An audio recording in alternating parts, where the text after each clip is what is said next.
በፈረንጆቹ በጥቅምት 1985 ዓመተ ምህረት ጀምሮ ብሔራዊ የጡት ካንሰር ግንዛቤ ወር በመባል ባለፉት 66 ዓመታት ሲታሰብ ኖሯል።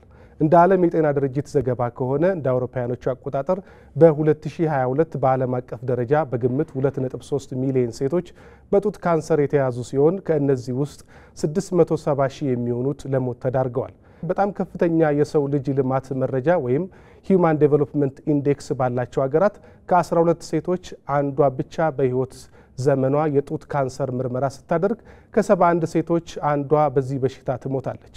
በተቃራኒው ግን ዝቅተኛ የሰው ልጅ ልማት መረጃ ጠቋሚ ወይም ሂዩማን ዴቨሎፕመንት ኢንዴክስ ባላቸው ሀገሮች በህይወት ዘመናቸው ከ27 ሴቶች አንዷ ብቻ የጡት ካንሰር ምርመራ ስታደርግ ከ48 ሴቶች አንዷ በዚህ በሽታ ህይወቷ ያልፏል።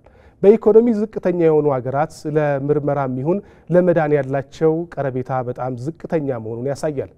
በዚህ ላይ የዓለም የጤና ድርጅት ምላሽ እንደሚያሳየው የህብረተሰብ ጤና ትምህርት በመስጠት የሴቶች የጡት ካንሰር ምልክቶች ግንዛቤ ለማሻሻልና ከቤተሰቦቻቸው ጋር በመሆን የቅድመ ምርመራና ሕክምና አስፈላጊነት መረዳት እንዲችሉ በማድረግ አሁን በዓለም ላይ ያለውን አስፈሪ ቁጥር ማሻሻል ይቻላል። ሰላም ጤና ይስጥልን ተመልካቾቻችን። በዛሬው ልዩ ዝግጅታችን በዚህ በጥቅምት ወር በተሰየመው የጡት ካንሰር ወር መሰረት ያደረገ ውይይት ይዘንላችሁ ቀርበናል። እንግዳችን ዶክተር ይስሐቅ ሱጋ በቅዱስ ጳውሎስ ሆስፒታል የእንቅርትና ጡት ካንሰር ቀዶ ሕክምና ሰብ ስፔሻሊስት ተባባሪ ፕሮፌሰር ናቸው። እንኳን ደህና መጡ። እንኳን ደህና ቆያችሁ። የጥቅምት ወር በዓለም አቀፍ ደረጃ የጡት ካንሰር ግንዛቤ ወር ተብሎ ተሰይሟልና እስቲ እንደ መግቢያ እንዲሆነን በጣም ቀላል በሆነ አማርኛና አገላለጽ ካንሰር ምንድነው እሱ በተለይ ደግሞ የጡት ካንሰር ምንድነው የሚለውን ጠቅለል አድርገን እንረዳ እስቲ። እሺ እንግዲህ ካንሰር የሚለው ያው በአማርኛ ነቀርሳ የምንለው ነው። እንደው ካንሰር የሚለው ቃል ግን ስለተለመደ በዛው እንቀጥላለን። ካንሰር የምንለው እንግዲህ የተሰራንበት የሰውነታችን አካል የሚጀምረው ሴል ከሚባሉ ነገሮች ናቸው። እነዛ ሴሎች ዑደት አላቸው፣ ያድጋሉ፣ ይሞታሉ። ይሄም በሰውነት ቁጥጥር ውስጥ ናቸው። ሴል ሳይክል እንለዋለን እኛ። የተለያዩ ዑደቶች አሉት። እንግዲህ እነዚህ ካንሰር የምንለው ነገር ሲመጣ ምንድነው እነዚህ ሲያድጉ ይሞታሉ፣ አሮጌው በአዲሱ ይተካል ማለት ነው። እንደዚህ እያለ ነው የሚቀጥለው ሰውነታችን። ካንሰር ወደሚለው ሲሄድ ምንድነው ከነዚህ ከሰውነት ቁጥጥር ውጪ ይሆናሉ። እነዚህ ሴሎች መሞት የነበረባቸው መሞት ዝም ብለው እድገታቸውን ይቀጥላሉ። አንድ እሱ ነው። ሁለተኛ አድገውም እዛ የተነሱበት ቦታ ላይ ችግር ይፈጥራሉ። እዛም ችግር ፈጥረው ብቻ ያባሩም ወደ ሌላ አካልም ሄደው የሚሄዱበትም አካል ላይ ስራውን ያውካሉ ማለት ነው። ስለዚህ በዛ ሂደት ወደ እብጠት ያመጣሉ። ያ እብጠት የተለያዩ ችግሮችን ያመጣል ማለት ነው። የጡት ካንሰርም ስንል እንደዛው ይሆናል። ጡታችን የተሰራበት የራሱ ሴሎች አሉት። ለምሳሌ ወተት የሚመረትበት ቦታ አለ፣ ወተቱ የሚጓጓዝበት ቱቦ አለ። በዋናነት ካንሰሮቹ ከነዚህ ቦታዎች ናቸው የሚነሱት። ያ ማለት ቅድም ባልነው መሰረት እነዚህ እዛ ጋር ያሉት ሴሎች ለምሳሌ ወተት ቱቦ ላይ ያሉት ሴሎች ዑደታቸውን ዘለውት ዝም ብሎ መራባት ሲቀጥሉ ተራብተውም ከሽፋናቸው ወጥተው እንደገና ወደ ሌላ አካል ሲጓዙ ይሄ ካንሰር እንለዋለን። ከዚህ አንጻር በካንሰር ሊያዝ የሚችል ሰው ምን አይነት ሰው ነው? ሁሉም ሰው በካንሰር የመያዝ እድል አለው? ያው እንግዲህ እስካሁን ባለው ነገር ከካንሰር ነፃ ነው የሚባል ሰው የለም። በተለያዩ ካንሰሮች ማንኛውም ሰው ሊጠቃ ይችላል የትኛውም ሰዓት ላይ።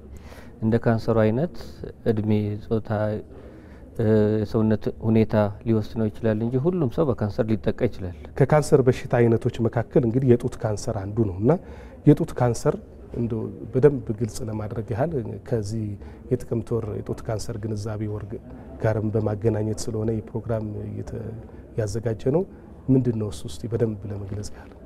መልካም። እሺ እንግዲህ የጡት ካንሰር እንግዲህ ዓለም አቀፍ የሆነ በሽታ ነው። የትም ቦታ ላይ አሁን ባለው ደረጃ ቅድምም እንደተጠቀሰው ቢያንስ አሁን በ2022 እንኳን ያለን ሪፖርት 2.3 ሚሊዮን ሴቶች በጡት ካንሰር ተጠቅተዋል። እንግዲህ ይሄ በሽታ ለምን እንፈራዋለን? በዋናነት በሶስት ምክንያቶች። አንደኛው በጣም የተለመደ ነው። ሁለተኛው ሲመጣ በህይወት ነው፣ ገዳይ ነው። ሶስተኛው ደግሞ እዚህ ግባ የሚባል ምልክት የለው። ስለዚህ በጣም ጥንቃቄ ይፈልጋል። ስለዚህ ይሄም ተብሎ ይሄም በ1985 የተጀመረው ጥቅምት ወር ለጡት ካንሰር የተሰየመው ሰው ግንዛቤ ኖሮት ያ ግንዛቤም በሽታው ገዳይ እንደሆነ ቶሎ ከታከመ ግን መዳን እንደሚችል ለማስገንዘብ የተፈጠረች ወር ነች እቺ። በኢትዮጵያ ግን ይሄ የጡት ካንሰር በሽታ ስርጭቱ አጠቃላይ አሁን ያለበት ደረጃ ምን ይመስላል? እንግዲህ የኛም ሀገር ከሌላው ዓለም የተለየ ቁጥር የለውም፣ በጣም ከፍተኛ ነው። አንዳንዴ እንደውም በሆነ በወራቶች የሚመጡት ቁጥሩ ያስደነግጣል። በጣም የተለመደ ነው። አሁን የቅርብ እንግዲህ በቁጥር ደረጃ የተቀመጠው በ2020 የወጣ ሪፖርት አለን በፈረንጆቹ ወደ 16000 ሴቶች አዳዲስ የጡት ካንሰር በአመት በዛ አመት ነበረን። ከዛ ውስጥ ደግሞ በአመት ውስጥ ወደ 9000 ምናምን የሚያክሉ ሞቶች ነበሩ። እንግዲህ በቁጥር ስናስቀምጠው ትንሽ ሊመስል ይችላል፣ ግን ያጣነው አንድ እህት፣ እናት እንደዚህ ነውና ገዳይ በሽታ ነው። የጡት ካንሰር መነሻ ምክንያቶቹ ምንድን ናቸው? አንድ ሰው በጡት ካንሰር ሊያዝ የሚችልበት እንግዲህ ማንኛውም ሰው ከዚህ በሽታ ነጻ የሚሆንበት የተለየ እድል የለውም ከተባለ ምንድን ናቸው ምክንያቶቹ ለበሽታ የሚያጋልጡት? መልካም እንግዲህ የጡት ካንሰር እስካሁንም ባለው ሳይንሱ 100% ይሄ ምክንያት ይሄን ያመጣዋል ብሎ የተወሰነ የለም። በዋናነት እንግዲህ የሚጠረጠሩት በራሱ ጾታም ተጋላጭነት አለው። የጡት ካንሰር 99% በሚባል ደረጃ ሴቶች ላይ ነው የሚከሰተው፣ 1% ወንዶች ላይ ሊከሰት ይችላል። ሌላኛው እንግዲህ ዋነኛው ምክንያት ተብሎ የሚታሰበው የዘር ውርስ ሲኖር ወይ የዘረመል ችግር ሲኖር በቤተሰብ ያ የዘረመል ችግር ሲተላለፍ የጡት ካንሰር ሊመጣ ይችላል። ወይ ተደጋጋሚ በቤተሰብ ውስጥ ካንሰር ሲኖር የማህፀንም ሊሆን ይችላል የጡት ሌላ ሰው ላይ የመምጣት ቻንሱ ይጨምራል። ስለዚህ በዋናነት ሁለተኛው ምክንያት እሱ ነው። ሌላኛው እድሜ ነው። እድሜ እንግዲህ እስካሁን ባለው 95% በላይ የሚሆኑት የጡት ካንሰር የሚከሰተው ከ40 እድሜ በላይ ነው። ወደኛ ሀገር ስንመጣ ይሄ ቁጥር ትንሽ ይቀየራል። አሁን 30 ቤት እድሜ በጣም የተለመደ ሆኗል። እንግዲህ ምናምነው ምናልባት የሰው ቁጥር በዛ እድሜ ክልል ስለሚበልጥ ነው ብለን ነው የምናስበው እንጂ በአብዛኛው ግን እድሜ ነው አንዱ አጋላጭ። ሌላኛዎቹ በሳይንሱ በጣም የተረጋገጡ አይደሉም፣ ግን እንዲሁ ሲታዩ ያላጠባች ሴት ላይ ይበዛል። በጣም እድሜ 30 አልፎ የወለደች ሴት ላይ ይበዛል። እነዚህ በትክክልም አለማጥባት ለጡት ካንሰር ያጋልጣል ብለን ቀጥታ አናወራውም፣ ግን ሲታይ እንደዛ ይመስላል። በዋናነት እነዚህ ናቸው። ቅድመ ጥንቃቄን በተመለከተ በዚህ በሽታ ሰዎች ላለመያዝ ሊያደርጉት የሚገባ ቅድመ ጥንቃቄ በግለሰብ ደረጃ እንዴት ነው ሊሆን የሚገባው? የጡት ካንሰር መከላከል ይቻላል ወይ ነው? በቀጥታ የምንከላከለው አይደለም። ምናልባት እነዚህ ተያያዥ ያልሆኑ ነገሮችን ሲጋራ ማጨስ፣ ክብደት መቀነስ፣ እነዚህ ነገሮች በተወሰነ ደረጃ ሊረዱን ይችላሉ። በዋናነት ግን የጡት ካንሰርን የምንከላከለው ሳይሆን በጣም ህይወት የሚያተርፈው early detection ነው የሚባለው። ያ ማለት ቅድመ ልየታ ነው። ቀድሞ ከተገኘ በሽታው በጣም መዳን የሚችል ነው። ለዚህም ደግሞ ሊረዱን የሚችሉት በዋናነት እንግዲህ የመጀመሪያው አንድ ሴት ቢያንስ እድሜዋ 20 ሲሞላት የራሷን ጡት መፈተሽ መጀመር አለባት። ያ ጡት መፈተሽ በዋናነት በሻወር ሰዓት ሊሆን ይችላል። የወር አበባ በሄደ ከ10 ቀን በኋላ የጡቱ የተወሰነ ወደ ኖርማሉ ስለሚመለስ በመዳበስ በመስታወት ፊት ቆሞ በማየት ለምሳሌ በተፈጥሮ የሁሉም ሰው ጡት እኩል አይደለም። ሁለቱ ጡቶች እኩል አይደሉም። 90% ይለያያል። በአብዛኛው የግራው ይበልጣል። ስለዚህ ያንን ባህሪ መልመድ ለምሳሌ የግራው ያን ሴት የግራ ጡቷ የሚበልጥ ከሆነ የሆነ ሰዓት ላይ እኩል ከሆኑ ወይ ደግሞ የቀኙ ከበለጠ የሆነ ችግር አለ ማለት ነው። ስለዚህ የራስን ጡት መልመድ ማለት ነው። እንግዲህ ሰልፍ ብረስት ኤግዛሚኔሽን እንለዋለን እኛ። አንድ እሱ ነው። ስለዚህ የራስን ጡት በራስ መፈተሽ አንደኛው መንገድ ነው። ሁለተኛው ደግሞ ጥርጣሬ ሲኖር ወደ ሐኪም ጋር ሄዶ መመርመር ነው። ያ ሐኪም አይቶ አስፈላጊ ከሆነ ምርመራ ያዛል ማለት ነው። ሶስተኛው ደግሞ ህመም ሲኖር ለምሳሌ ወይ ደግሞ አንድ ሴት እንግዲህ ግዴታ ምርመራ ማድረግ አለባት ብለን የምንወስደው ምንም በቤተሰብ ታሪክ ምንም አይነት ካንሰር ከሌለ አንድ ሴት ከ40 እድሜ ጀምሮ ቼክ ማድረግ አለባት ቢያንስ በየአመቱ። በቤተሰብ ታሪክ ሲኖር ደግሞ ይሄ እድሜ ወደ 30 ይቀንሳል።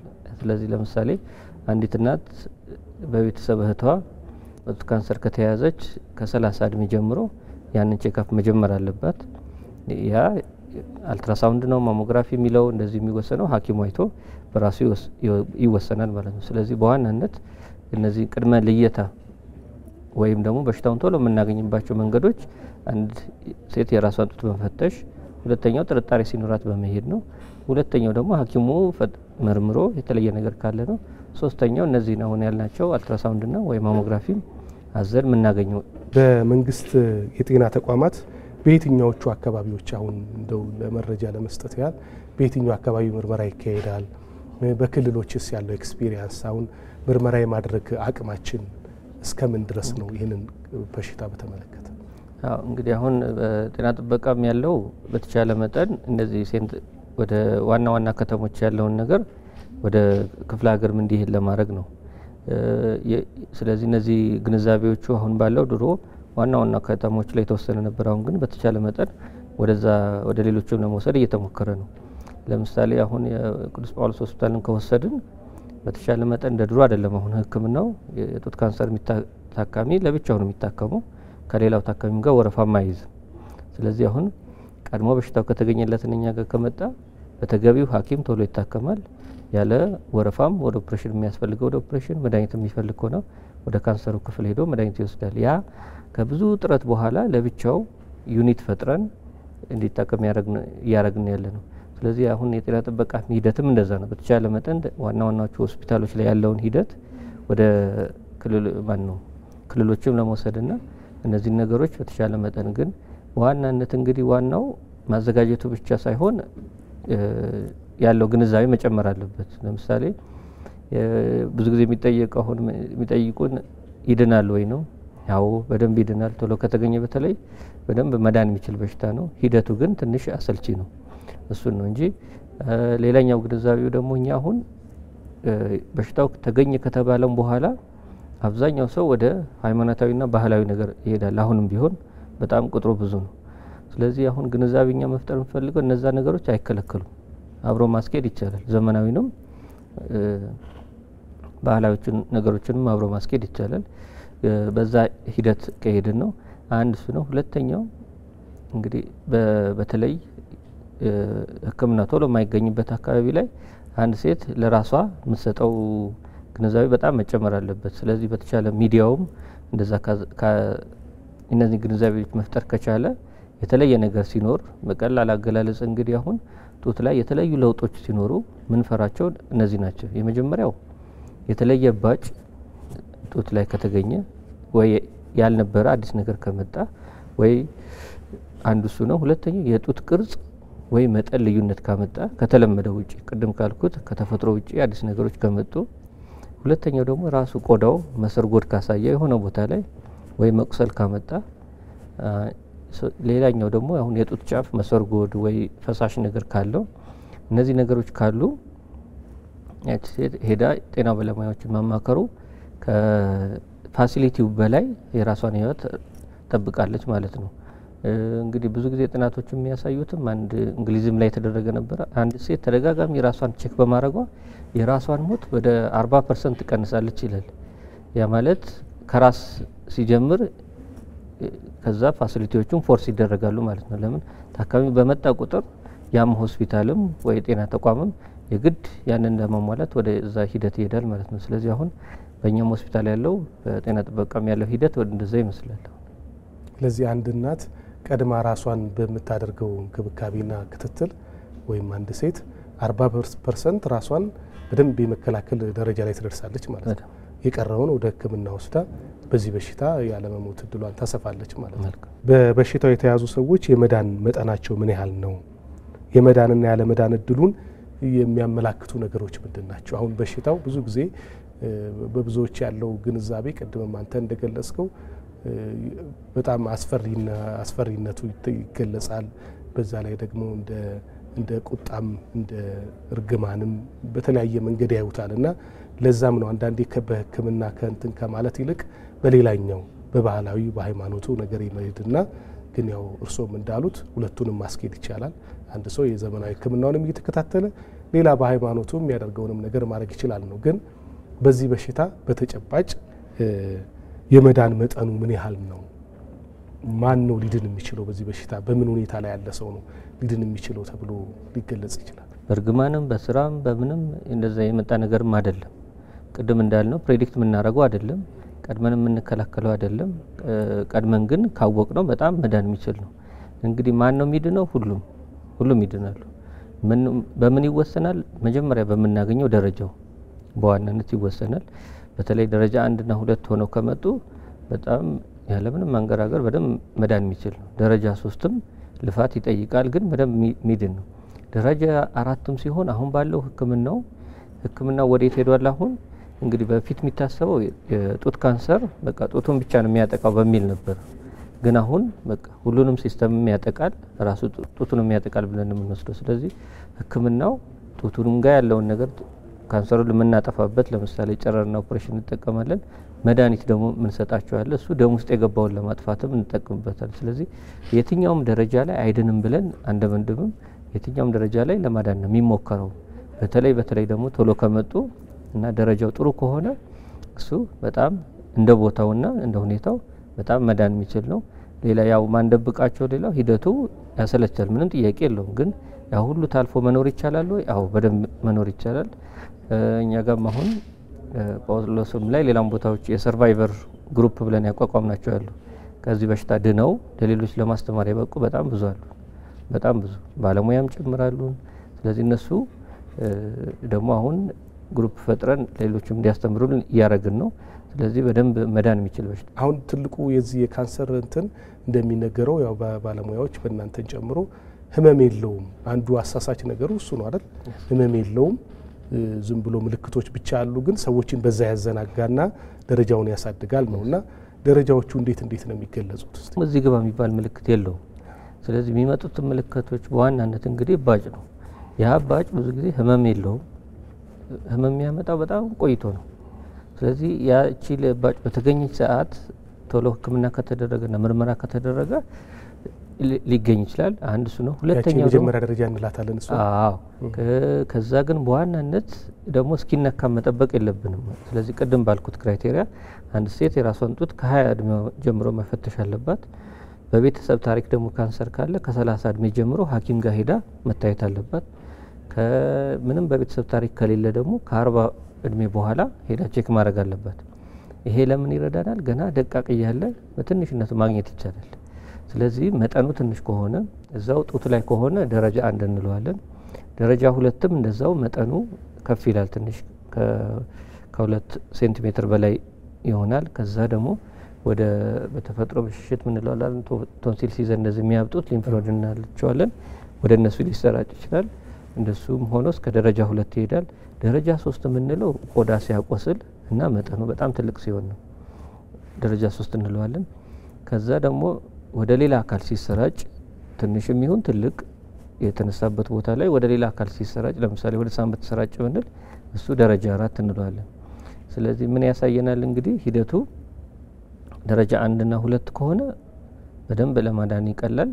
ሂደቱም ኦፕሬሽኑም መድኃኒትም አድርገን ይቀጥላል። ደረጃ 3 ሲሆን ቅድም እንዳልኩት ለምሳሌ ከቆሰለ ቅድሚያ ለመድኃኒት እንሰጣለን፣ ግን ስቲል ታርጌታችን ለማዳን ነው የሚሆነው። ደረጃ 4 ሲሆን ደግሞ በዋናነት ታርጌታችን የተሰራጨውን ለማዳን ይሆናል ማለት ነው። ስለዚህ ጠቅላላ ስናደርገው 4 ደረጃ አለን።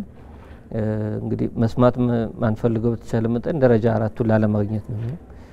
ከዛ ውጪ ያሉትን በደንብ ከተለፋ መድኃኒት ይቻላል። ግን አሁን ባለው ህክምናው ደግሞ ወዴት ሄዷል? ወደ ኢንዲቪጁዋላይዝድ ትሪትመንት ይባላል። ያ ማለት 2 ሴቶች ቢኖሩን ተመሳሳይ ባህሪ አይኖራቸውም የካንሰሩ አይነት። ስለዚህ አሁን ሞለኪውላር ቴስት ይባላል፣ ዲኤንኤ ይሰራል። እስከ ጥግ ተሂዶ ለእያንዳንዱ ይሄ መድኃኒት ይሰራል፣ ይሄ መድኃኒት አይሰራም የሚባልበት ደረጃ ላይ ደርሰናል። እኛም ሀገር እንግዲህ ባለን አብዛኞቹ የተወሰነ ርቀት ነው የቀረን እንጂ በጣም በብዙ ሄደናል። ለምሳሌ ከዛ ምናልባት ሌላ ሊጠይቁን የሚችለው አንድ እናት ወይ ሴት ስለዚህ ቶሎ መጣች እንበል፣ ህክምናው ድሮ እንግዲህ የምንሰማው ጡቱ አብሮ ይነሳል ነው። ግን አሁን ቶሎ ከመጣች እኛም ተዘጋጅተናል። አሁን ጡት ማስተረፍ ኦፕሬሽን እንሰራለን። ጡት ካስተረፍን የራሱ ሂደቶች አሉት። ህይወቷንም አትርፈን ጡቱን የምናተርፍበት ክራይቴሪያዎች አሉ። እሱ የምታሟላ ከሆነ አሁን የችሎታም ችግር የለብንም። ሌላ ተጨማሪ እንግዲህ ይዞብን የሚመጣው ጨረር ነው። ጨረርም አሁን ካለው አንጻር አንድ 4-5 ቦታዎች ተጀምሯል ሀገሪቷ ላይ። አሁን ያለው ሂደቱ ጥሩ ነው። ስለዚህ አንድ ሴት ቶሎ ከመጣች ህይወቷን ብቻ ሳይሆን አካሉንም ማትረፍ እንችላለን ማለት ነው። አሁን ባለ ግን አሁን በህክምናው አካባቢ እርስዎም በሚሰሩበት በቅዱስ ጳውሎስ ሆስፒታል አካባቢና በሌሎችም በጥቁር አንበሳም እንደዚሁ አዲስ አበባ ባሉትም በክልል ባሉትም በየትኛው የእድሜ ደረጃ ወይም ደግሞ በየትኛው ማህበራዊ ኢኮኖሚ ውስጥ ያሉ እናቶች ናቸው ወይ ደግሞ ሴቶች ናቸው ለዚህ በሽታ እየተዳረጉ ያሉት በትምህርት ደረጃ ቢሆን በኢኮኖሚ በማህበራዊ ሁኔታቸው በንቃታቸው ስናይ እንዴት ብለን ልናስቀምጣቸው እንችላለን? እሱ ላይ እንኳን አይለይም ብለን ብንወስደው ነው የሚሻለው። ለምን ያው እንደ ቦታው ነው። ለምሳሌ የግል ተቋማት ላይ የምናያቸው ከሆኑ ያው ትምህርቱም ከፍ ያለ ነው፣ ኢኮኖሚካሊም ጥሩ ናቸው። እነሱንም አይመርጥም። ወደ መንግስቱም ስንመጣ ደግሞ ኢኮኖሚካሊ የተወሰነ ችግር ቢኖርም ግን እድሜው ተቀራራቢ ነው። እድሜውም ያለው ሁኔታ ተቀራራቢ ነው። ግን አሁን ባለው ደረጃ ደግሞ ወዴት ሄዷል? አሁን የተማረው ኢኮኖሚካሊም ጥሩ የሆነው ቶሎ ነው የሚመጣው፣ በጥሩ ደረጃ ይመጣል። ለምን ቶሎም ቼክ ያደርጋል። ሂድም ሲባል እንግዲህ ካለው እውቀቱም ቶሎ ወደ ሕክምናው ይመጣል። እንግዲህ ኢኮኖሚካሊ እና ትንሽ የትምህርት ደረጃ ዝቅ ያለ ህብረተሰብ ላይ ደግሞ ግንዛቤው ትንሽ ያነሳ ያለ ነው። ስለዚህ አብዛኛው ሰው የሚመጣበት ደረጃ ትንሽ ከፍ ያለ ነው። ለዛ ነው በተሻለ መጠን አሁን ሚዲያው ማገዝ ያለበት በሱ ነው። ግንዛቤው ቶሎ ከተሰጠው ማከም የምንችልበት ደረጃ ላይ ከመጡ በደንብ መዳን የሚችል ነው። ማገገም የቻሉ መዳን የቻሉ በምን ያህል ትምህርት እየሰጡ ነው ለማህበረሰብ ወይ ደግሞ በየትኛው አካባቢ ሰዎች ሊያገኟቸው ይችላሉ? እንግዲህ ሚዲያን ጨምሮ ማለት ነውና ያሉበትን ሁኔታ በዚህ አጋጣሚ ቢገልጹልን። እሺ መልካም። እንግዲህ ብዙ አሉን በግል ተቋማት በግለሰብ ደረጃም የተቋቋሙ አሉን። በመንግስትም ደረጃ እንደ ጳውሎስ፣ ጥቁር አንበሳ፣ ማዳማም ወደ ሀረርም እንደዚህ ብዙ ሆስፒታሎች ላይ ዋናዎቹ ላይ አሉን። አሁን እነዚህ ከዚህ በሽታ አገግመው ሌላው ህብረተሰብ ለማስተማር የተለየ የሚያገኙት ጥቅም የላቸውም። ለምሳሌ ጳውሎስ ላይ ያለው በአብዛኛው በአርብ ይሰበሰባሉ። አዳዲስ ታካሚዎች ሲመጡ ትምህርት ይሰጧቸዋል። መድኃኒት ላይ ያሉትን ትምህርት ይሰጧቸዋል። እኛ የምናደርገው በተቻለ መጠን ስልካቸውን እንሰጣቸዋለን እነዚህ አዳዲስ ሲመጡ። ምክንያቱም አንዳንዴ ሐኪም የሚነግረውና ራሱ ታክሞ ያለፈበት ፕሮሰሱን ያለፈበት ሰው ሲነግር እኩል አይደለም። የሚኖራቸው ኢነርጂም ይጨምራል በጣም። ስለዚህ መድኃኒቱ እንዴት ነው የሚያደርገው፣ ኦፕሬሽኑ በኋላ እንዴት ይሆናለው የሚለው እንግዲህ ሐኪሙ ከሳይንሱም ጋር ያይዞ ነው የሚያወራው። እነዛ ግን አልፈውበት ስለሆነ የሚሰጡት ጥቅም በጣም ተጨማሪ ነው። ስለዚህ ህብረተሰቡ የትኛውም ሰዓት እነሱ ማማከርም ይችላል። የጡት ካንሰር ህመም የለውም። አይነት 3 አይነት፣ አንዱ ያብጣል፣ ሌላው ደግሞ ጠጠር ያለ ነገር ይወጣል። አንዱ ደግሞ እንደ ጨርቅ ነጠላውን ስናጥበው በጣም እንደሚሳሳ እንደሱ ነው የሚሳሳውና ያችን ቶሎ መቶ መመርመር። እኔ ይሄኛው ደህና ነው ይሄኛው ሲሳሳብኝ ለዶክተር ተናገርኩኝ። አጣድፈው ቶሎ ብለው ነው ያከሙኝ። አሁን ወደ 7 ዓመት 8 ዓመት ሊሆነኝ ነው። መድኃኒት እየወሰድን ነው። እናንተም ደግሞ ተስፋ ከእግዚአብሔር በታች ሐኪሞቻችን ስለሆኑ ተስፋ አትቁረጡ፣ አትጨናነቁ። ውሃ በብዛት ጠጡ፣ ምግብ ብሉ፣ ቤት ያፈራል። ጥሬ ነገር ደግሞ አትሩ። ጥሬ ስላቸው አሁን እንደ ሰላጣ እንደ ቲማቲም እሳት ያልነካው ስጋም ቢሆን ጥሬ ስጋ አትሩ። እሱ ክልክል። እኔ በብዛት የደም ግፊት እመረመር ነበር። እዚሁ ስመረመር ጡቴ ይሄኛው እንዳለ ተቀምጧል። ይሄኛው እየሳሳ በሚሄድበት ሰዓት ለዶክተር የተለየ በሽታ ምን አላችሁ ይላሉ። ደም ግፊት ሲሰጠን አይ ዶክተር እንደዚህ አያመኝም ምን አይለኝም፣ ግን ገላይን ስታጠብ እየቀነሰ እያነሰ ይሄዳል። እንዴት ነው ብዬ ስለው እንዴ አይሆንም ብሎ እሱ ራሱ ደንግጦ ተነሳ። እሱ ደነገጠ ማለት እግዚአብሔር ረዳኝ ማለት ነው። እኔ ወንድ ነኝ ካንሰር አይዘኝም አይባልም። እኔ ሴት ነኝ አይባልም። ወጣት ነኝ ምንም አይነካኝም አይባልም። እሱ የራስ ምርመራ ያስፈልጋል፣ መታከም፣ መታየት። ካንሰር ቶሎ ከደረስንበት መዳን ይቻላል እና ቶሎ ሕክምናውን መውሰድ እንዳለብን ነው የምነግራችሁ። አለመቆራረጥ ሕክምና ስናደርግ ቀጠሮ አለመቅረት፣ የታዘዘለትን መድኃኒት መውሰድ እንዳለብን ልነግራችሁ ነው።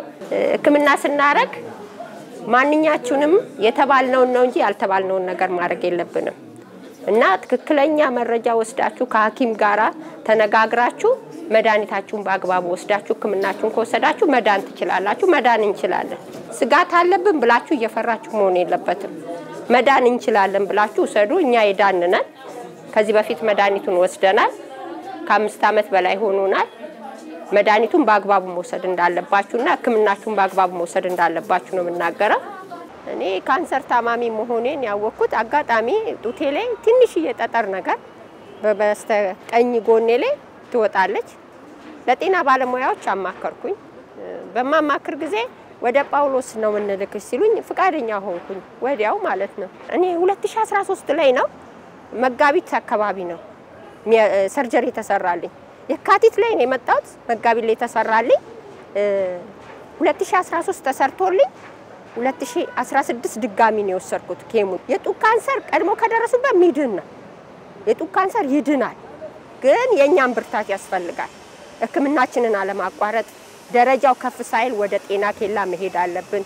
ለባለሙያ መናገር አለብን፣ መደበቅ የለብንም። ድብቅ ከምንሆን ይልቅ በሽታችንን አሳውቀን ባለሙያ እኛ ሊረዳ ቅርብ ነው። እያወቅን ምን ደብቅ ከሆነ እኛው ነው የምንጎዳው። ቅድሚያ ደርሰው መድኃኒቱን በአግባቡ ከወሰዱ ይድናል። ደረጃው ከ2 በታች ሲሆን 3 እና 4 ሲሆን ለባለሙያም ያስቸግራል፣ ባለሙያም ይቸገራል። የመዳን እድላችንም ዝቅተኛ ይሆናል። እኛ ላይ የደረሰ በሌላ ላይ እንዲደርስ ፍቃድ መስጠት የለብንም። እኛ የጽናት ካንሰር ማህበር በቅዱስ ጳውሎስ ውስጥ እኛ ጀግኖች ነን። እውነት እኛ ታክመን ድነናል። ሕክምናም ላይ ነን በአሁን ሰዓት። እኛ ጀግኖች ነን። እኛ ጀግና እንደሆን ህብረተሰቡ ጀግና ሆኖ ራሱን ማትረፍ አለበት። ቅድመ ካንሰር ምርመራ መውሰድ አለበት። እንግዲህ በኢትዮጵያ ያው በሽታን መከላከል ላይ ያተኮረ ስራዎች እንደሚሰሩ ከዚህ ቀደም ጀምሮ ይታወቃል። ያለን የቴክኖሎጂ በተለይ አሁን ይሄ ከካንሰር ጋር የተገናኘ ምናልባት ትላልቅ ሕክምናዎችም እንዳሉ ይታወቃልና እኛ ደግሞ ባለን ደረጃ እና ትልቁ ባለን ጉልበት ደግሞ ቀድሞ መከላከል ላይ በሽታውን ቅድም እርሶም እንዳሉ እስከ ግማሽ % የሚደርስ ራሳችንን የምናደንበት መንገድ አንዱ ስትራቴጂ ነውና ከዚህ አንፃር የመንግስት ካንሰርን የመከላከል ስትራቴጂ ተብሎ የተቀመጡት በጤና ሚኒስቴር ምንድን ናቸው? በዋናነት አሁን የትም ዓለም ላይ እየተከተልን ያለ ነው። ጤና ጥበቃም እየተከተለ ያለው በዋና በተቻለ መጠን ቀድሞ ልየታን መጀመሪያው ግንዛቤ መፍጠር ነው። ከዛ ግንዛቤን ከተፈጠረ በኋላ ደግሞ ቀድሞ ልየታውን ማመቻቸት፣ ምክንያቱም አስተምረ ነው ሄዶ የሚመረመርበትን ቦታም ማዘጋጀት አለብን። ስለዚህ ሂደቱ አንዱ እሱ ነው። ቀጥሎ ያለው ደግሞ ያ ሰው ሄዶ ቶሎ በተገቢ ቦታ ሕክምናውን ማግኘት፣ ያ ማለት ምርመራው ተገቢውን ሐኪም አግኝቶ ተገቢውን ምርመራ ማድረግ፣ ቀጥሎ ደግሞ ከበሽታው ከተገኘበት ደግሞ በተገቢው ሐኪም ቶሎ ሕክምናውን የሚያገኝበት ሂደት ማፋጠን ላይ ነው አሁን ያለው ስትራቴጂ። እነዚህ ናቸው በዋናነት። ያንን ለማመቻቸት ደግሞ ከባለሙያ ጀምሮ ማዘጋጀት፣ ቦታዎችን ማዘጋጀት፣ በተቻለ መጠን ደግሞ በተለይ አሁን እጥረት ያለው ማሞግራፊ ነው በየቦታው። እሱንም የተለያዩ አካላት ሰዎችን በማሳተፍ ለምሳሌ በዶኔሽን ሊሆን ይችላል። በቅርብ ቀን አንድ ከውጭ የሚያገኘ ነው እኛም ጳውሎስ አዲስ አለ። እነዚህ ነገሮችን በማመቻቸትም ምርመራውም በተገቢ ሁኔታ እንዲሰጥ በማድረግ ነው።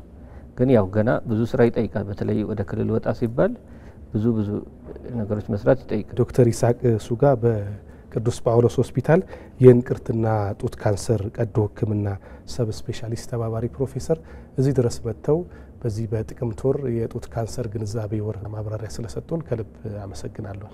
እኔም አመሰግናለሁ። ውድ ተመልካቾቻችን በልዩ ዝግጅታችን የጡት ካንሰር ወርን በተመለከተ ያቀረብንላችሁ ፕሮግራም ይህንን ይመስል ነበረ። ስለተከታተላችሁን እናመሰግናለን።